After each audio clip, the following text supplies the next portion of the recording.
E aí, pessoal? Beleza. Mais um The Deep Dive começando. E hoje a gente vai mergulhar de cabeça no mundo da Petit Manseng. Você mandou pra gente um monte de material sobre essa uva e a missão de hoje é desvendar tudo. Mostrar o que ela tem de mais especial, de mais interessante. Isso. A gente vai te guiar por esse mar de informações. É tipo um mapa da mina, né? Mas antes de começar, vamos combinar o nosso ponto de partida. Combinado. A Petit Manseng, para quem ainda não conhece, é uma uva branca que produz vinhos incríveis. E o nome dela, Petit, pequena em francês, pode até enganar, porque essa uva tem uma história gigante.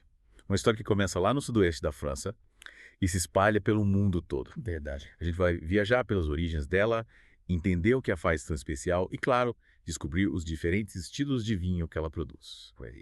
Desde brancos secos, vibrantes, até vinhos doces de sobremesa. Te dá água na boca. Uma das coisas mais fascinantes sobre ela é a casca grossa.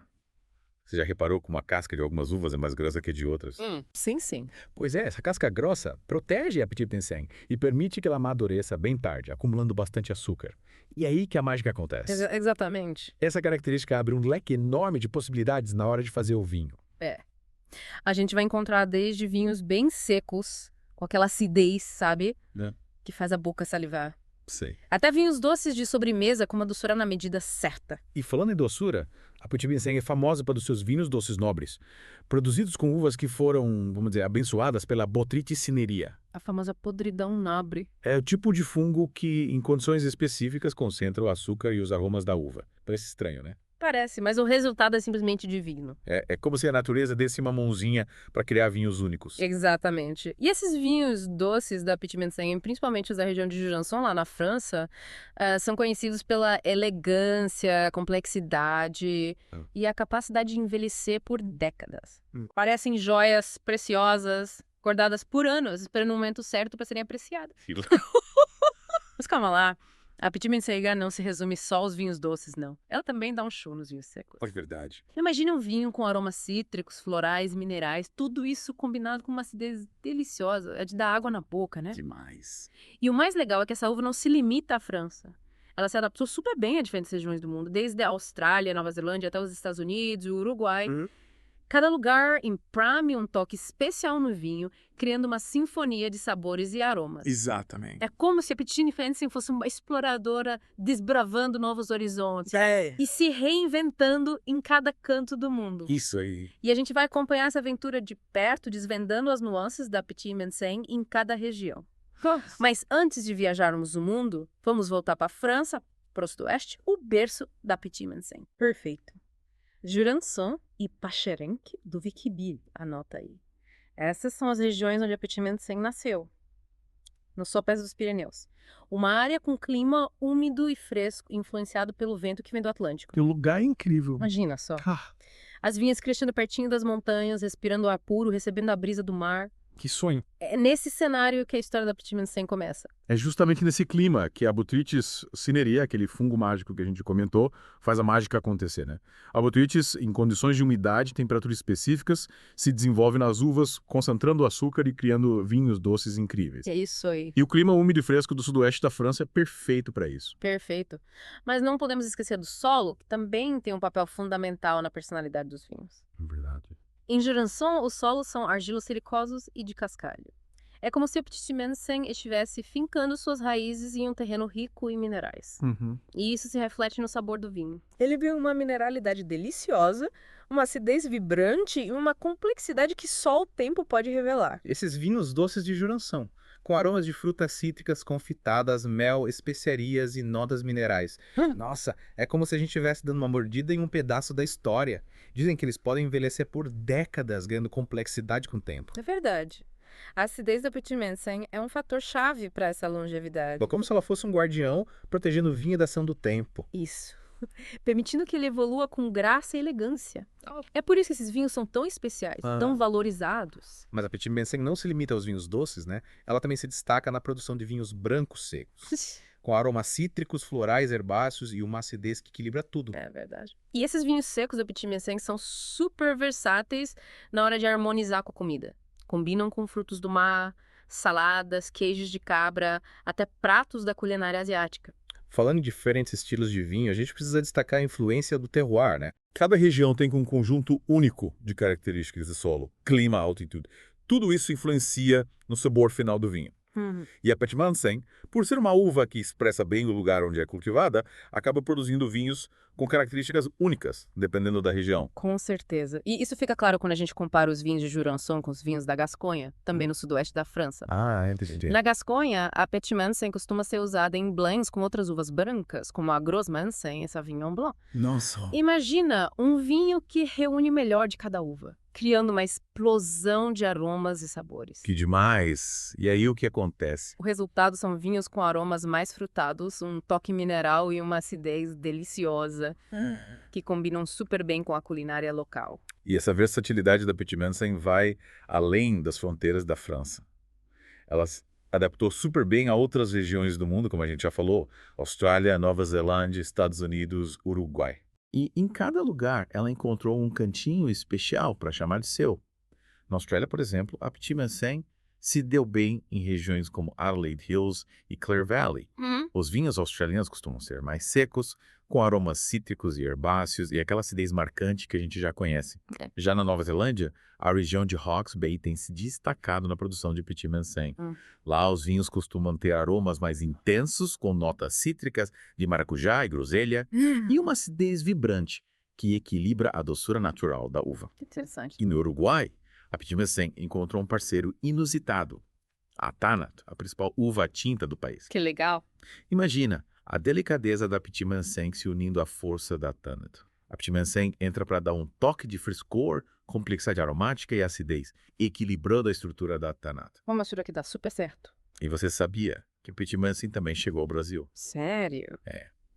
Em regiões mais altas, com clima quente, ela tem se adaptado bem. E já existem vinhos brasileiros com essa uva, mostrando um potencial enorme. Que bacana. A Petit Manseng realmente conquistou o mundo. E a gente vai continuar nossa jornada, explorando os diferentes estilos de vinho que ela produz. Desde os secos, com acidez vibrante, até os doces, com aromas complexos e capacidade de envelhecer. Isso aí. Preparem-se para uma imersão no universo sensorial da Petit Manseng, desvendando os aromas, os sabores, as nuances que fazem dessa uva uma das mais fascinantes do mundo. Com certeza. E aí, vamos mergulhar nos processos de vinificação da Petit Manseng. A gente vai descobrir como as técnicas tradicionais e modernas se unem para criar vinhos com personalidade e complexidade. É isso aí. A vinificação da Petit Manseng é uma arte que combina o conhecimento ancestral com a tecnologia moderna. Dependendo do estilo de vinho que se quer produzir, os métodos variam. Mas o objetivo é sempre extrair o máximo da uva e expressar seu potencial único. Para começar, a gente pode falar dos métodos tradicionais, né? A colheita manual, a prensagem delicada. É como se a gente estivesse cuidando da Petit Manseng com todo o carinho, desde o momento em que ela sai da vinha. Exatamente. E a fermentação em barricas de carvalho é outro segredo que contribui para criar vinhos com mais complexidade aromática e uma textura especial. Legal. A barrica de carvalho adiciona notas de especiarias, baunilha, tostado ao vinho, além de contribuir para sua estrutura e potencial de guarda. É como se o vinho estivesse ganhando um abraço aconchegante da madeira. Que legal. Mas é importante lembrar que nem todo vinho de Petit Manseng passa por barrica de carvalho, né? É verdade. Muitos produtores optam por fermentar e envelhecer seus vinhos em tanques de aço inox. Isso. Para preservar a fruta e a acidez vibrante da uva. Exato. E a escolha do método de vinificação vai depender do estilo de vinho que o produtor quer criar. Se ele busca um vinho mais fresco, frutado, com menos complexidade, o aço inox é uma ótima opção. Entendi. E falando em estilos de vinho, a gente precisa falar dos vinhos secos de Petit Manseng, Que tem conquistado cada vez mais espaço no mercado. Esses vinhos são conhecidos pela acidez vibrante, aromas cítricos e minerais, e uma persistência no paladar que impressiona. Para produzir vinhos secos, a fermentação alcoólica geralmente acontece em tanques de aço inox, a temperaturas controladas, para preservar os aromas delicados da uva. A levedura, que é o micro-organismo responsável pela fermentação, também tem um papel importante. E muitos produtores usam leveduras selecionadas para realçar as características da Petit Manseng. E tem um detalhe que faz toda a diferença nos vinhos brancos, né?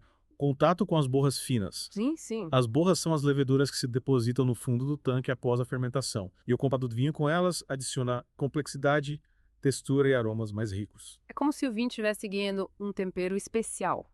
Alguns produtores optam por fazer o envelhecimento do vinho em contato com as borras, o que contribui para dar mais cremosidade, volume em boca e aromas de pão, brioche e amêndoas. Que delícia. E aí a gente tem vinhos secos de Petit Mencen para todos os gostos, desde os mais frescos e frutados, com aromas cítricos e minerais, até os mais complexos, com notas de especiarias, frutas brancas e toques de mel. É isso aí. E esses vinhos secos são uma ótima opção para acompanhar frutos do mar, peixes, saladas, queijo de cabra e pratos da culinária asiática com seus sabores agridoces e condimentados. Mas não podemos esquecer dos vinhos doces de Petit Mencen, que são simplesmente divinos. A Petit Mencen tem uma concentração natural de açúcar que a torna perfeita para produzir vinhos doces. E a acidez vibrante garante o equilíbrio, impedindo que a doçura fique enjoativa. É a combinação perfeita. É verdade. E a gente tem diferentes estilos de vinhos doces com Petit Mencen, né? Os vinhos de colheita tardia, por exemplo, são feitos com uvas colhidas bem maduras, o que concentra o açúcar e intensifica os aromas de frutas secas, mel e especiarias. Esses vinhos de colheita tardia são um espetáculo, né? A fermentação é mais lenta e muitas vezes é interrompida antes que todo o açúcar seja transformado em álcool, o que resulta em vinhos doces, complexos e com aromas intensos. É como se o tempo estivesse trabalhando a favor do vinho. Exato. E aí a gente tem vinhos com notas de frutas cristalizadas, mel, damasco, figo, especiarias e até um toque tostado. É uma explosão de sabores. E para quem gosta de vinhos ainda mais especiais, a Petit Mencen também brilha nos vinhos doces nobres, produzidos com uvas afetadas pela podridão nobre, aquele fungo mágico que a gente já falou. É isso aí. A Botrytis cinerea, em condições climáticas ideais, se desenvolve na casca da uva, concentrando o açúcar e criando aromas únicos, como mel, damasco, especiarias e um toque de gengibre. É como se a natureza estivesse pintando um quadro de aromas e sabores. Que demais. E esses vinhos doces nobres são verdadeiras obras-primas da enologia, né? A acidez vibrante da Petit Mencen equilibra a doçura e a complexidade aromática é simplesmente impressionante. Com certeza. E esses vinhos têm um potencial de guarda enorme, podendo envelhecer por décadas. Ganham complexidade, novas nuances com o tempo. É como se a gente estivesse guardando um segredo precioso para ser revelado no futuro. Nossa. E para harmonizar com essas delícias. A gente pode pensar em sobremesas à base de frutas, queijos azuis, foie gras e pratos da culinária asiática que combinam doçura e especiarias. Perfeito. E por falar em versatilidade, a Petit Mencen também pode ser usada para produzir vinhos espumantes, com resultados surpreendentes. Imagina a acidez vibrante e os aromas frutados e florais da Petit Mencen dando vida a borbulhas finas e persistentes. É de celebrar. Com certeza. A acidez vibrante e os aromas frutados e florais da Petit Mencen dão aos espumantes um frescor e uma elegância únicos, com borbulhas finas e persistentes. A gente tem espumantes de Petit Mencen elaborados pelos dois métodos principais, né? O método tradicional, também conhecido como champenoise, e o método Chaumard, ou método italiano. Cada um deles imprime sua personalidade no espumante. No método tradicional, a segunda fermentação, que é responsável pelas borbulhas, acontece na própria garrafa. Um processo mais demorado, complexo, mas que confere ao espumante mais complexidade, com notas de brioche, pão tostado e amêndoas. Já no método Chaumard, a segunda fermentação acontece em grandes tanques de aço inox. É um método mais rápido e econômico que resulta em espumantes mais frescos, com aromas frutados mais intensos. E os espumantes de Petit Mencen são uma ótima pedida para acompanhar aperitivos, canapés, frutos do mar, peixes e até pratos da culinária japonesa. É verdade. Deu pra ver que a Petit Mencen é uma uva que não decepciona, né? Seja em vinhos secos, doces ou espumantes, ela demonstra um potencial enorme para surpreender e encantar os amantes de vinho. Mas a nossa aventura pelo mundo da Petit Mencen não acaba por aqui. A gente vai continuar explorando essa uva incrível. Falando sobre seu perfil sensorial, as harmonizações com gastronomia e os segredos do seu potencial de guarda. Preparem-se para mais uma dose de conhecimento, curiosidades e dicas para apreciar a Petit Mencen em toda a sua plenitude. É isso aí. Fica ligado que a gente já volta. Igual todo Deep Dive. A gente tá falando de harmonização na última parte. E com a Petit Mencen é uma uva versátil, né? Combina com vários pratos. Mas agora, vamos falar de um dos grandes trunfos dessa uva. Que é? O potencial de guarda. Isso aí. Você já ouviu falar que alguns vinhos melhoram com o tempo? Claro. Pois é. A Petit Mencen é capaz de produzir vinhos que envelhecem super bem. Vinhos com a longevidade incrível. Mas o que faz essa uva ter essa capacidade? É a fonte da juventude. Quase isso. A Petit Mencen já nasce com características que a tornam uma uva com um grande potencial de guarda. Tipo? A acidez vibrante, a concentração de açúcar e os taninos. Essa acidez a gente já falou bastante, né? Ela protege o vinho da oxidação, permite que ele evolua. Mas e os taninos? A gente costuma associar taninos aos vinhos tintos, né? Verdade, mas a Pitmensen, mesmo sendo uma uva branca, também tem taninos. E eles contribuem para o corpo, a textura do vinho, ajudando a manter o equilíbrio ao longo do tempo. Entendi. É como se os taninos fossem a espinha dorsal do vinho. Isso. Dando a ele sustentação para envelhecer com elegância. E a concentração de açúcar, principalmente nos vinhos doces de Pitmansen, também influencia no potencial de guarda. Com certeza. O açúcar, em equilíbrio com a acidez, cria uma sinfonia de sabores. Uma sinfonia que se transforma ao longo dos anos, Nossa. revelando novas nuances e complexidade. É como se a Pitmansen estivesse contando uma história que fica mais interessante com o tempo. Que legal. Mas além dessas características naturais da uva, as técnicas de vinificação também influenciam no potencial de guarda. Sem dúvida, o uso de barricas de carvalho, por exemplo, pode adicionar complexidade, estrutura e aromas de especiarias, baunilha, tostado, ajudando o vinho a envelhecer com mais graça. E a fermentação e o envelhecimento em contato com as borras finas, que a gente comentou antes, também pode aumentar a capacidade de guarda do vinho, né? Sim. Adicionando textura, cremosidade, aromas mais complexos. É como se o vinho estivesse recebendo um tratamento VIP para envelhecer da melhor forma possível. Exatamente. É como se a gente estivesse construindo uma fortaleza para proteger o vinho no tempo, usando todas as armas que a enologia nos oferece. E me conta, o que acontece com os vinhos de Pitmansen dentro da garrafa ao longo dos anos? Acontece uma metamorfose. Os aromas e sabores se transformam, revelando novas camadas de complexidade, novas nuances. Caramba! É como se a Pitmansen estivesse nos mostrando diferentes faces da sua personalidade ao longo do tempo. E como essa transformação acontece nos vinhos secos de Pitmansen? Os aromas cítricos e florais, típicos da juventude, dão lugar a notas mais complexas de frutas secas, mel, especiarias, toques minerais, até um toque de melão e maracujá.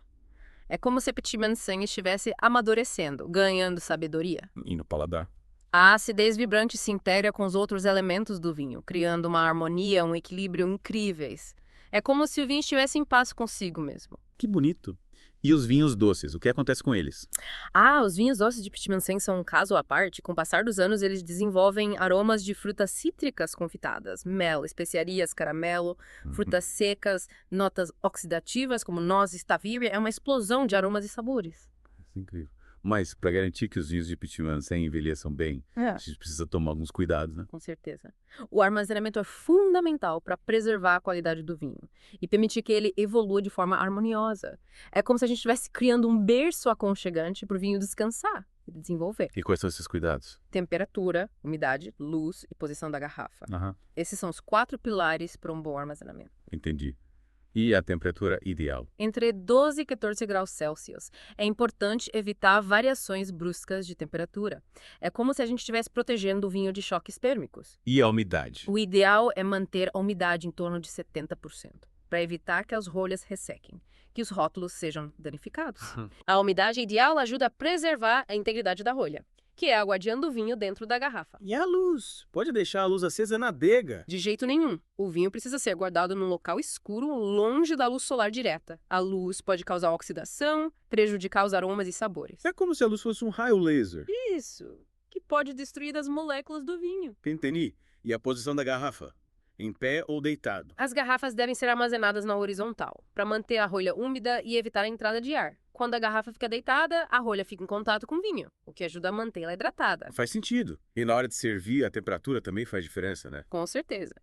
Os vinhos secos e jovens de Pitmansen devem ser servidos gelados, entre 8 e 10 graus Celsius, para realçar a acidez ou frescor. E os vinhos doces e envelhecidos? Esses podem ser servidos em temperaturas um pouco mais altas, entre 10 e 12 graus Celsius, para que os aromas e sabores complexos se expressem melhor. E a decantação é sempre necessária? Nem sempre. Mas alguns vinhos envelhecidos de Pitmansen podem se beneficiar de uma leve decantação para remover sedimentos, permitir que o vinho respire. E a taça faz diferença? Claro!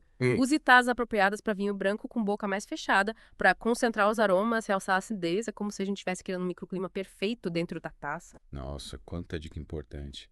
Acho que agora a gente está pronto para brindar com a Pitmansen, né?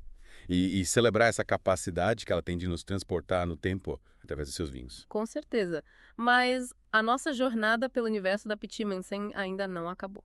É verdade. Na próxima parte, a gente vai falar sobre o futuro dessa uva, os desafios da produção, a sustentabilidade e as inovações que prometem revolucionar o mundo da Pitmansen. E aí, pessoal? De volta para nossa última parte do mergulho na Petit Manseng. A gente já viu as características, os estilos, o potencial de guarda. Mas agora a gente vai dar um salto para o futuro. Isso aí, olhar pra frente. Quais são os desafios, as oportunidades que a Petit Manseng enfrenta nesse mundão do vinho? Como ela vai lidar com as mudanças do planeta, do mercado? O futuro nos reserva o quê? E já começo com uma pergunta que não sai da minha cabeça. Como a Petit Manseng está lidando com as mudanças climáticas? Boa pergunta. O calor, as chuvas irregulares, tudo isso afeta as videiras, né? Com certeza. A Petit Manseng, mesmo sendo uma uva resistente e versátil, também sente esses impactos. O calor excessivo, por exemplo, pode levar a um amadurecimento precoce. Aí o que acontece? As uvas amadurecem antes do tempo, perdem acidez, os aromas ficam menos complexos. É como se o calor acelerasse o relógio da uva, né? E a falta de água também pode ser um problema. A Petit Manseng até aguenta um período de seca, mas precisa de água para se desenvolver. Claro. Sem água, as uvas ficam menores, menos doces, com aromas menos intensos, mas a boa notícia é que os produtores já estão se adaptando. Ufa, que alívio. Usando técnicas de manejo que ajudam a minimizar esses impactos. Tipo o quê? Me conta. Irrigação controlada, por exemplo. Aí a videira recebe quantidade certa de água, mesmo na seca. Que nem a gente. A gente aguenta um tempo sem água, mas para ter pico total, precisa se hidratar. Exatamente. E a escolha de porta-enxertos mais resistentes à seca também é uma boa estratégia. Porta-enxertos? Tipo as raízes da videira. Escolhendo as mais adaptadas à seca, a planta fica mais forte. Interessante. Mas além do clima, a Petit Manseng também tem que lidar com a concorrência, né? Sim, tem um monte de uva branca querendo espaço no mercado. É tipo um jogo, né? Cada uva mostrando seu valor, lutando por um lugar ao sol. E a Petit Manseng tem seus trunfos. A capacidade de produzir vinhos únicos, com aromas complexos, acidez vibrante, potencial de envelhecimento. Ela é diferenciada. E os produtores estão investindo em marketing, mostrando a Petit Manseng para o mundo, destacando sua versatilidade e a qualidade dos vinhos. Legal. E a sustentabilidade, como a Petit Manseng se encaixa nessa história. A Petit Manseng tem tudo a ver com sustentabilidade. Ela é naturalmente resistente a doenças, precisa de menos agrotóxicos. Que bom. E muitos produtores já adotam práticas sustentáveis no vinhedo. Manejo de pragas, agricultura orgânica, biodinâmica, uso racional da água. Cuidando do planeta? Exatamente. E a inovação também está bombando no mundo da Petit Manseng. Novas técnicas de cultivo de vinificação. Tonta mais. Pesquisa com clones da Petit Manseng, por exemplo. Clones. Para identificar as características mais interessantes da uva, resistência, aromas. E na vinificação tem muita coisa acontecendo. O quê? Controle de temperatura, maceração pelicular. Maceração o quê? Pelicular é o contato do suco com a casca da uva e o uso de leveduras selecionadas. Tudo para criar vinhos com diferentes perfis sensoriais. Quanta novidade. E o carvalho? O carvalho continua sendo um aliado importante. Adiciona complexidade, aromas. É como se o carvalho abraçasse o vinho, sabe? Que legal. Deu para ver que a Petit Manseng tem um futuro brilhante. Com certeza. Um mercado que não para de crescer, potencial para vinhos incríveis. E uma capacidade de se adaptar aos desafios do mundo. É isso aí. E a gente pode esperar cada vez mais estilos de vinho com Petit Manseng. Que legal. Secos, doces, espumantes, um leque de possibilidades. A gente tem a sorte de poder acompanhar essa evolução, né? Experimentar os diferentes estilos, celebrar essa uva que é pura versatilidade. Verdade. E chegamos ao fim da nossa viagem pela Petit Manseng. Foi incrível. Espero que vocês tenham gostado, descoberto novos sabores, se apaixonado por essa uva. E para quem ficou com vontade de experimentar, a dica é: procurem vinhos de Petit Manseng. É isso aí. Experimentem, descubram a versatilidade, a complexidade. A elegância dessa uva aqui tem tudo para se tornar uma das grandes estrelas do mundo do vinho. Até a próxima, pessoal. Continuem explorando esse mundo fascinante do vinho.